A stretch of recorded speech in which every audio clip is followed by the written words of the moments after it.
la culpabilité, ce n'est pas la volonté de Dieu. Dieu ne veut pas qu'on vive dans le scrupule de la culpabilité. Je vais essayer de traiter ce sujet de la culpabilité au début du point de vue un peu psychologique. Il est clair que la psychologie, dans la psychologie on dit que c'est une pathologie la culpabilité, c'est-à-dire que un sentiment d'être toujours rien, nul parce que je n'arrive pas à faire ceci, cela, ou dans le passé j'ai commis des grandes erreurs, où il y a des choses qui se sont passées mal dans la vie, par exemple de ma famille,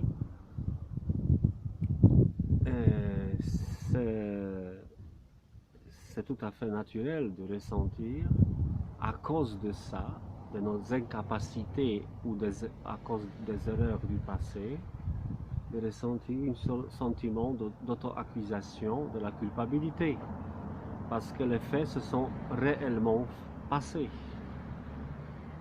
Malheureusement, à mon avis, je peux me tromper, mais dans la psychologie moderne, on déculpabilise trop. C'est-à-dire, on démoralise la psychologie, c'est-à-dire on veut complètement faire l'absolution de tout le mal que l'homme puisse faire. Alors, nous verrons plus tard qu'il y a un remède pour la culpabilité. On n'est pas tout à fait parfait, on n'est pas tout à fait libre de commettre des erreurs, des péchés justement, ou notre passé n'est pas parfait. Dieu donne un autre moyen pour nous libérer de cette culpabilité.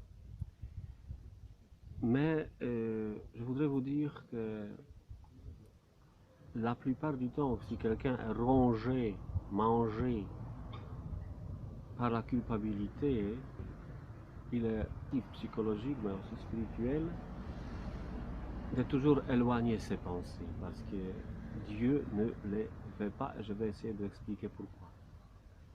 Deuxième point, se dire que cette accusation souvent est infondée. L'accusation qu'on a en nous de sentiment de culpabilité est basée sur un rien. C'est-à-dire la voix de l'accusation nous dit « Ah, tu devrais être une bonne mère, mais tu n'arrives pas à bien aimer tes enfants. Tu devrais être un mari et un père de famille parfait, fort, capable de protéger la famille, tu n'arrives pas.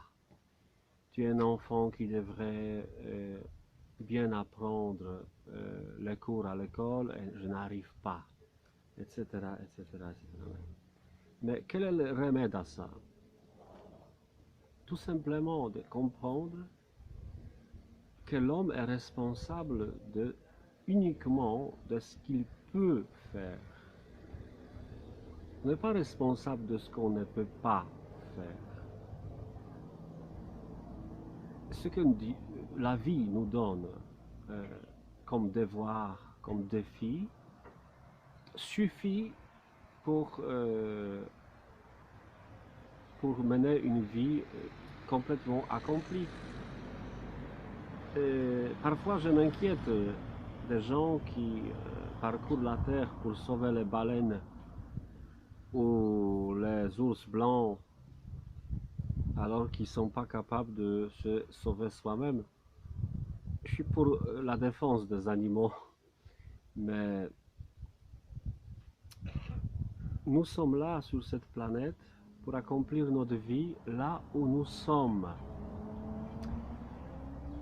Là où Dieu nous donne la vie de vivre, et c'est suffisamment beaucoup pour remplir toute une vie. En plus, le bonheur, il est accessible partout. Dans le plus petit patelin ou la plus grande ville du monde,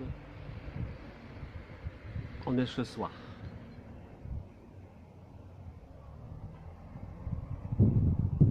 Du point de vue biblique, la culpabilité est présente aussi dans la Bible, c'est-à-dire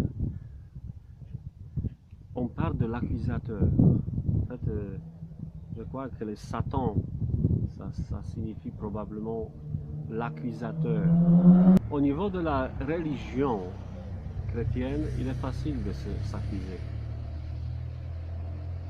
Il est facile de tomber dans cet extrémisme de voir uniquement le mal en moi, et quand je vois le mal en moi, je vois le mal partout autour de moi, et dans le monde, dans l'église, etc. Ce n'est pas la vision de la vie spirituelle qui vient de Jésus. Nous sommes tous pécheurs, c'est vrai. Il ne faut pas nier les péchés. Et la plus grande cause du mal sur la terre, c'est le péché. Et quelle est la définition du péché en fait? C'est un acte, le péché c'est un acte libre et conscient. C'est ça une des définitions du péché, libre et conscient. Donc justement l'accusateur veut nous faire croire que nous devons faire des choses que nous devons pas faire. On peut toujours dire à quelqu'un qui est scrupuleux, regarde combien il y a de misérables autour de toi, de pauvres, tu ne fais rien pour eux. Alors que la volonté de Dieu n'est pas que tu sauves tous les malheureux de cette planète, mais qu'un seul, ça suffit. Et dans l'Apocalypse, il y a cette fameuse phrase du 12e chapitre. L'accusateur de nos frères a été précipité en bas. C'est l'image de l'accusateur qui est à côté du trône de Dieu, comme par exemple dans le livre de Job, où Satan accuse Dieu de bénir Job, et c'est pour ça que Job est tellement parfait et tellement pieux.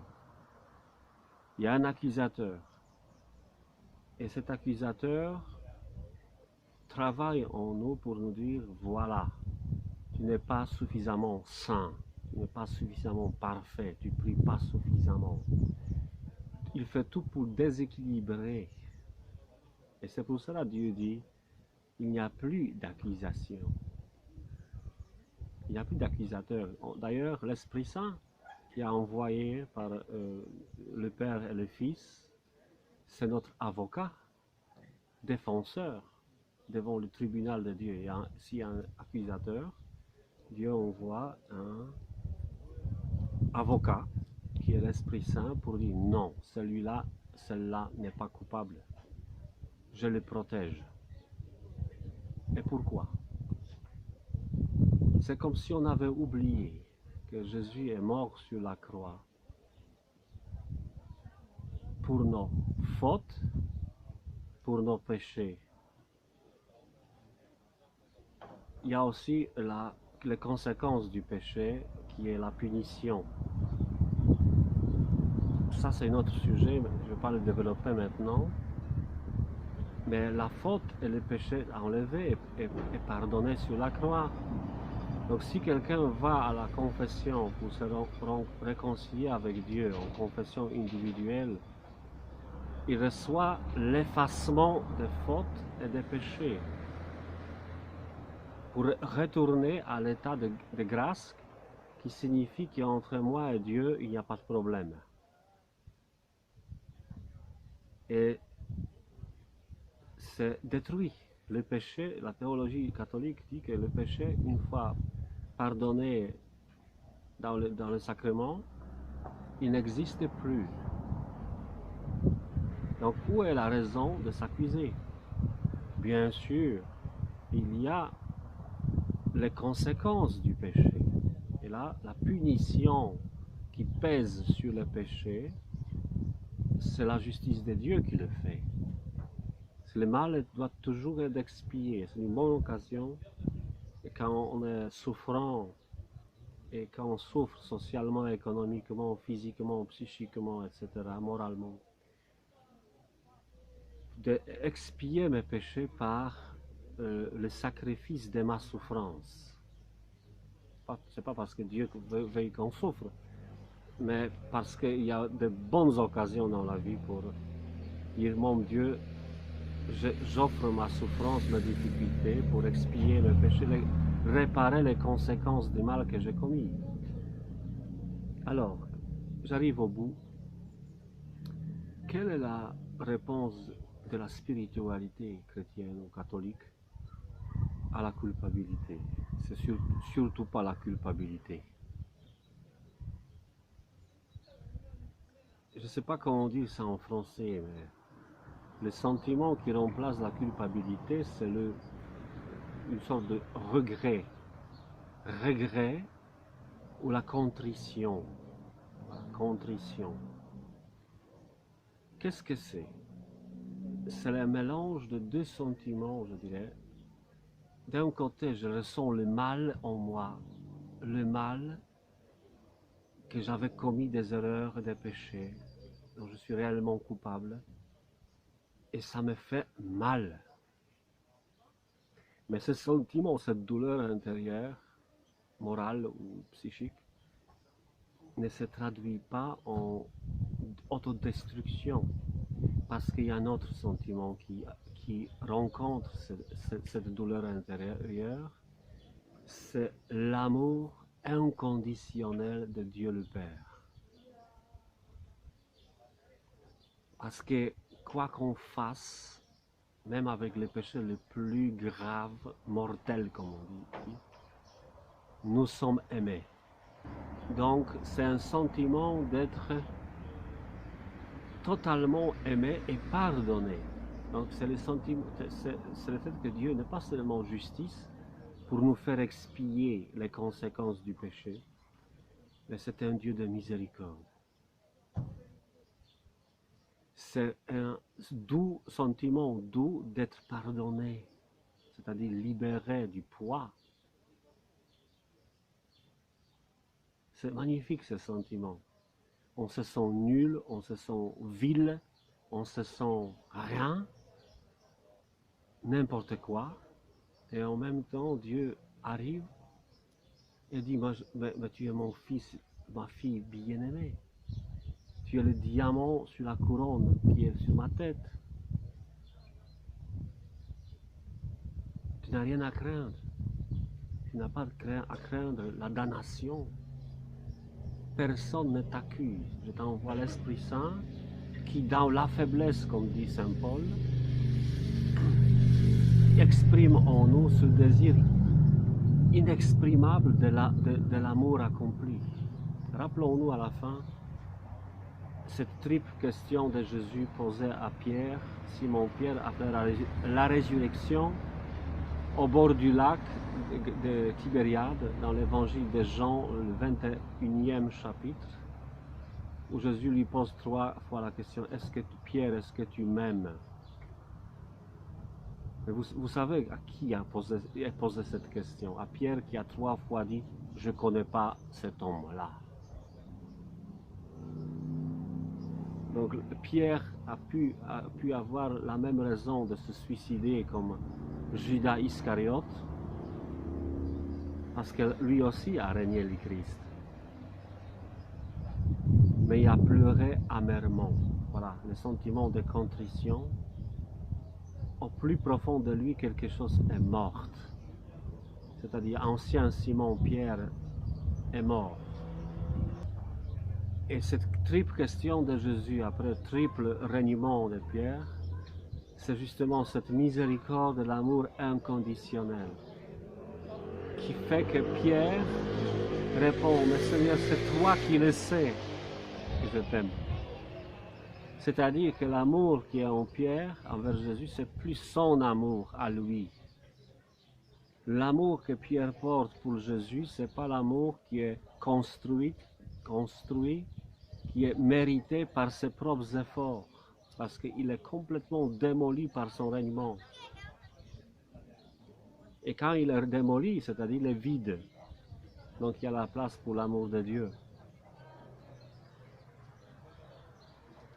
Alors, si quelqu'un d'entre vous qui écoutez cette vidéo est rongé par le sentiment de culpabilité, des erreurs que Dieu seul peut réparer dans le passé, laissez le passé à Dieu et confessez-vous. Et dès que vous êtes confessé, vous pouvez vous noyer dans la lumière de la miséricorde, du pardon que Dieu offre à tous ceux qui veulent être vraiment libres.